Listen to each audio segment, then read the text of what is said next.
కాకినాడ జిల్లా కలెక్టర్ వారి దివ్య సొంతం ఉన్నప్పుడు అయ్యా ఇది పనసపాడు గ్రామం అండి. నేను ఎస్సీ ఎంఆర్పిఎస్ జిల్లా అధ్యక్షుడిగా ఉన్నాను. నా పేరు విజయకుమార్ పలివెల.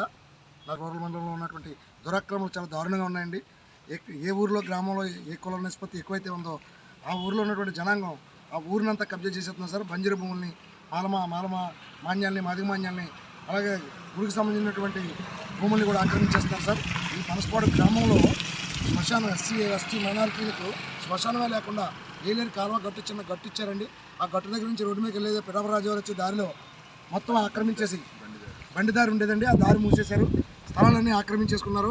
ఈ ఊర్లో ఉన్నటువంటి నాయకులందరూ కూడా పెద్ద పెద్ద భవనాలు కట్టేసుకుని వ్యాపారాలకి కన్స్ట్రక్షన్ చేసి బిల్డింగ్లు కట్టేసుకున్నారండి. శ్మశానమే లేకుండా చేశారు. ఇక్కడ ఎస్సీ బీసీ మైనారిటీలు చనిపోతే కనీసం ఇక్కడ గాడేరు కాలువ గట్టు ఇచ్చారు సార్. శ్మశాన స్థలమే లేదు. ప్రభుత్వ భూములన్నీ, పంచాయతీ భూములన్నీ ఆక్రమించేసుకున్నారు.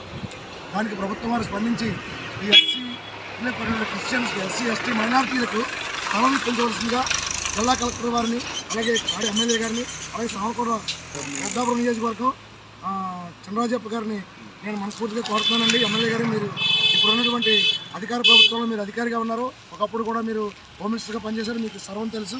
కాబట్టి ఇక్కడ బలమైన నాయకులు ఎవరో, దురాక్రమం చేసే నాయకులు ఎవరో, కబ్జా నాయకులు ఎవరో మీకు తెలుసు. కాబట్టి మీరు దయచేసి మా ఎస్సీలకి మీరు న్యాయం చేయాలని, ఎస్సీ ఎస్టీ మైనారిటీలకు శ్మశానం ఇప్పించాలని, ఇక్కడ ఉన్న కబ్జాలను మీరు ఆపాలని నేను కోరుకుంటూ సెలవు తీసుకున్నాను. నా పేరు విజయకుమార్ పలివెల.